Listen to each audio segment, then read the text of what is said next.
This is Dr. Helen Sue from Hella Mental Health.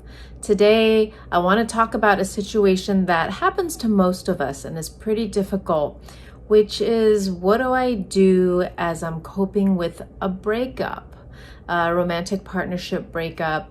There's some similarities to friend breakups too, but that's maybe another topic. But how do I handle just the pain, the regrets, the obsessing, the sadness, all the mixed feelings? So some simple tips, every breakup is different, but one is I'd really like you to take a piece of paper or jot down on your phone and take notes about having some clarity and separating all the blurry mixed emotions. And what does that mean? Things like understanding that it's okay to really love and care or have affection for a person, and that may be in this column that I write down, and yet also acknowledge that maybe we're not a good fit in terms of life goals and partnership and relation styles, like an actual future partnership, right? So disentangling those things. Sometimes we feel like, oh, I really care about this person, therefore it must work out. And sadly, that's just not actually true. Sometimes we aren't the best fit, or it's not the best timing, even if we really do care about a person. But getting a little clarity there. And also about how I'm feeling, like, am I really missing this person? Like they were so wonderful or attuned or responsive and kind and all these things to me.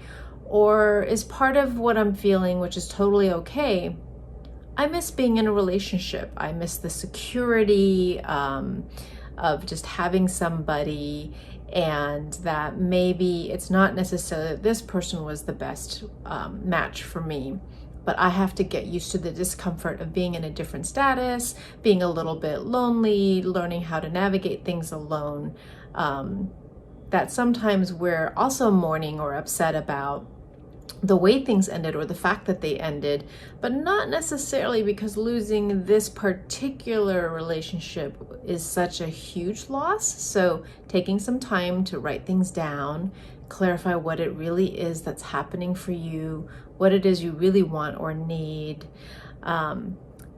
Next tip, besides kind of writing all that down, is making space and time to mourn or to appreciate what you had or to be really angry, and carve out time for that. And why do I say that? Because sometimes when you try to avoid it, then you just wind up thinking about something even more all day long, and it's very intrusive. Sometimes it's better to just say, you know what? I need to focus on like my work or my school during the day. I'm just going to allow myself to completely like wallow and think and journal or play sad songs or do whatever, but in a contained time, so that will help me get through this without feeling like, oh, I'm so distracted all day long, every day for this period. So making that time to reflect and mourn and feel all the mixed feelings. And I do always encourage people to jot down what's happening for you in your process, because that can be super helpful at understanding, even say weeks from now when you're looking back. The other thing is basically, you always hear people say, work on yourself, focus on you. What does that mean? That means define who you are without another person. A huge task of adult life is defining ourselves in addition to our families. What else do we want to grow into? In addition to our partners or our community or friends, what else are we seeking? That no one person can fill all of your needs. Okay, and I think we fall into a mistake when we think one person's going to fill all of our needs. That's not really possible. Some needs, maybe you have different interests, or you have different career goals or educational goals or family loyalties. It's a healthy thing actually, and relationships usually last longer when both parties have other supports and spaces to go to so that they can keep learning and growing. So who are you? How are you growing without needing to lean on or be accompanied by another person? What does that look like? That means making yourself still go out and socialize or see your friend or try a new hobby. I remember a close friend who talked about always waiting for his partner to come back from her trip abroad before he would do things. And he realized after they broke up that he could have been doing all those things, experiencing places, instead of waiting. So don't wait for anybody else to do the things that you'd like to experience. I've been in a breakup situation before, and I just knew sometimes that I would not be in a good place if I let myself stay at home and feel sorry for myself and ruminate too much. So I would make plans to see a friend, go to an exercise class, something that kept me accountable to staying active in growing, focusing on yourself. And finally, a really common question is, maybe I should try again. Maybe we should try again. But how do I know? There's no easy answer. There's no guarantees. But before you get back together, I would really ask you to very carefully and honestly write down, think about what has actually changed. What has changed?